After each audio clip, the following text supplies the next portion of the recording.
India party के जो सहयोगी दल हैं जिन्होंने समर्थन दिया है, उन सबको तहे दिल से धन्यवाद देना चाहता हूँ। ये जो इतना अंतर है और जो लोगों को जो समझ नहीं सके, एसेस नहीं कर सके चुनाव से पहले, उसका कारण यह है कि सरकार के खिलाफ अंदर जबरदस्त आक्रोश है। घोसी उपचुनाव में सुधाकर सिंह की जीत के बाद कार्यकर्ताओं ने आतिशबाजी के साथ जीत का जश्न मनाया। ऐसे में सपा के राष्ट्रीय महासचिव रामगोपाल यादव ने भाजपा की हार पर कहा कि जब भी कोई शासक जनता के मन में डर पैदा करता है, तब समय आने पर वही जनता अपनी निराशा और गुस्से को दिखाती है, और यही घोसी की जनता ने भाजपा के विरोध में किया। मैं आपके माध्यम से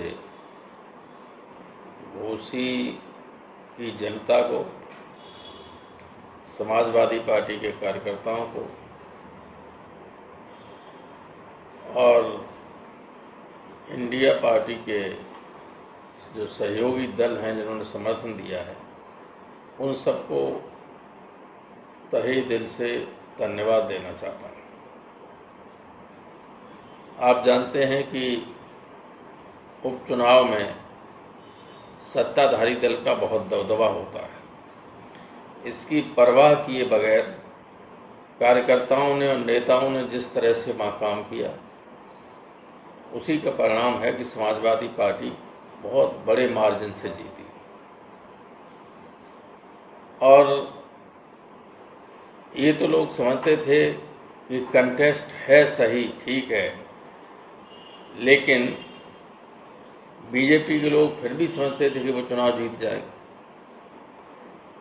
तो ये जो इतना अंतर है और जो लोगों को जो समझ नहीं सके, एसेस नहीं कर सके चुनाव से पहले, उसका कारण यह है कि सरकार के खिलाफ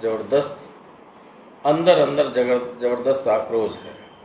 जब भी कोई गवर्नमेंट, जब भी कोई शासक जनता के मन में भय पैदा कर देता है, तो जनता ऊपर से कभी कुछ नहीं कहती, लेकिन वक्त आने पर उस भय को दूर करने के लिए अपनी निराशा का और अपनी गुस्सा का उस सरकार के खिलाफ इजहार करती है। वही घोसी की जनता ने किया है।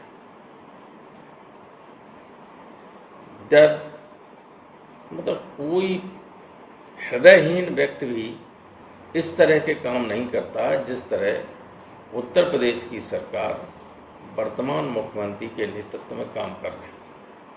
लोगों के घरों को तोड़ना, जमीन को कुर्क करा लेना, अकारण लोगों के घरों पर बुलडोजर चलवा देना, फर्जी इनकाउंटर करवा देना, फर्जी मुकदमे लगाकर जेलों में डाल देना, ऐसा देश में आपातकाल में भी ऐसा नहीं कभी हुआ था। आपातकाल में भी पॉलिटिकल लीडर्स को जेल में डाला गया था, लेकिन न जेल में न जेल के बाहर कोई प्रताड़ना किसी की नहीं की गई। जैसे इमरजेंसी हटी, सब अपने घर आ गए निकल के। लेकिन इसमें तो तरह तरह के नए हथकंडे अख्तियार कर लिए, अपना लिए, लेकिन ये भूल जाते हैं कि जो जनता सिंहासन पर बैठालती है, उसी की अगर उपेक्षा करोगे तो सिंहासन से उतार के फेंक देगी। जब नतीजे सामने आए तो समाजवादी पार्टी के उम्मीदवार सुधाकर सिंह ने भाजपा के दारा सिंह चौहान को 42,000 से ज्यादा वोटों से हरा दिया। 33 राउंड के चले इस मतगणना में बीजेपी उम्मीदवार दारा सिंह चौहान को 81,668 वोट मिले, तो वहीं सपा प्रत्याशी सुधाकर सिंह को 1,24,427 वोट मिले। इसी के साथ सपा इस सीट को बचाने में भी कामयाब रही। यूपी तक के लिए अभिषेक मिश्रा की रिपोर्ट।